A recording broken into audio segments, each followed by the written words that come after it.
Hey guys, Dr. Lorenzo here again. I have got a heap of videos to get through, lots of emails, lots of phone calls, lots of SMSs. So this is just a quick what can I do video to help boost the immune system. Really basic stuff, guys. I'm going to be drawing upon quite a lot of my own personal experience, personal research, etc. These are some of the things that have worked for me, worked for my patients, worked for my family over the years. But by no stretch of the imagination should you listen purely to what I'm going to tell you. This is purely experiential. So if there's anything that you feel is going to work for you, or you've got other research that you believe in, by all means go for this, go for that. This is just for my patients, my family, my friends that are out there. Got a few different questions. So one of the first things I'm going to be addressing is immune function, which is the video today. I'm also going to be going into stress management, stress function, those kinds of things. And then I'm also going to be going on to entrepreneurship and getting people to consider their work moving forward as well, because there's been a lot of stress and a lot of anxiety around that as well. So when I was a kid, I used to get cold sores all the way through my childhood, went to doctors, got heaps of blood tests, did all those bits and pieces. In fact, quite a number of different tests, which seemed to not really lead anywhere. And then my mum took me to a traditional Chinese medical practitioner. This is back in West Meadows in Melbourne, it's going back a while. And I remember him giving me, it was essentially a nerve tonic. It was like black liquid. It was absolutely disgusting. Came in a glass bottle and the whole box and dice, and just straight in the mouth,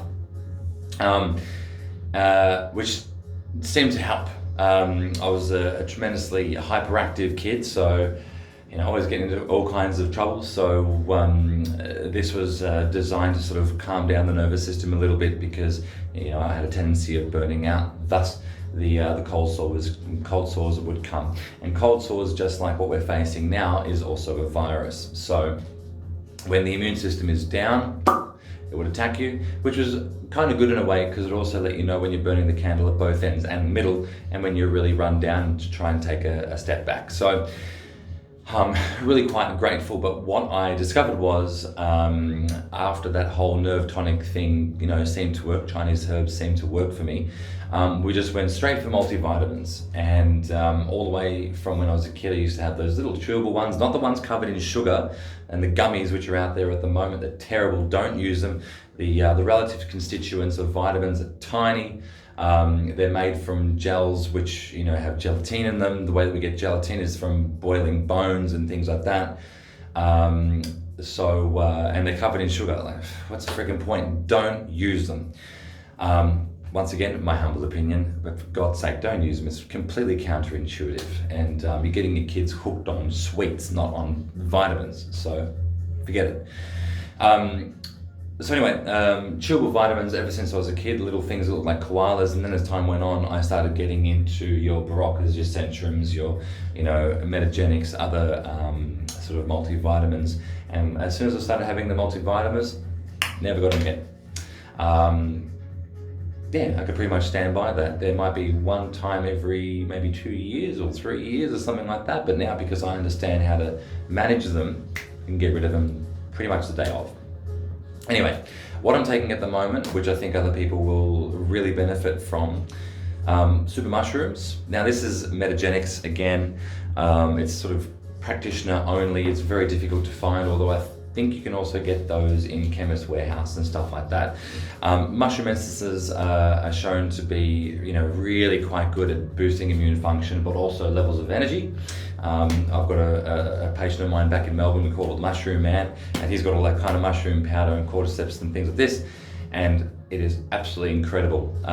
So I stand by that. Fibroplex or anything magnesium, I prefer powder, what we call colloidal magnesium, which is in liquid form. Colloidal basically means that the body can uptake it and use it very efficiently. If you're having tablets of magnesium, the body's kind of got to break it down. It's got to attach water to it so it can digest it. It's not a very efficient process, so you don't really get the benefits. So powder, which is dissolved in water, it's fantastic.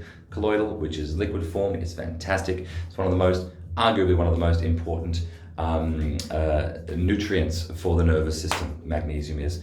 Plus, it also sends the body from being in a state of stress and acidity, further back into alkalinity. So if you do drink your teas, do drink your coffees, do have sugar, do have processed foods and stuff like that, possibly even more packaged foods now, magnesium is a tremendous thing to jump on board. I'm taking this as well. This is the, I think this is actually the tablets, and I've got the powder, which is cool. MetaZinc with vitamin C. Vitamin C, vitamin C, vitamin C. I've been doing more and more research to make sure I don't get grilled doing these kind of videos. So far what I can see is there's quite a lot of research out there which is basically saying that it can reduce the severity and definitely reduces the length of duration of common colds and certain sicknesses and things like this. But then there are also conflicting research to say yes, it also does decrease the duration, but it might not necessarily have statistical relevance on reducing the severity. So once again, take that with a grain of salt. But if you jump on board some of these different things, and I mean, you know, I've also read a tremendous amount of megadose vitamin C research, which is basically showing that it's, you know, a great cancer fighter as well. So very, very good thing to be taking now. And if you're not going to take it this way, then get onto your oranges. There still seems to be quite a lot of beautiful, fresh food and produce out there. So I hope that was going to shine a little bit of light on you guys. Heaps and heaps of water, stay hydrated. If you've got a dry mouth, the chances of you catching infection through droplets and things is actually increased. Heaps of good sleep. You know, make sure you're having all of your, you know, good connections with your friends, family, not being emotionally isolated. Emotionally isolated and personally isolated, two very different things. Just don't feel alone. It's a bit of a killer. I've had videos put up about that as well. And the stress process. The stress process will be coming in some of my later videos. So hopefully that's been enlightening, guys. Stay tuned for more videos. Cheers.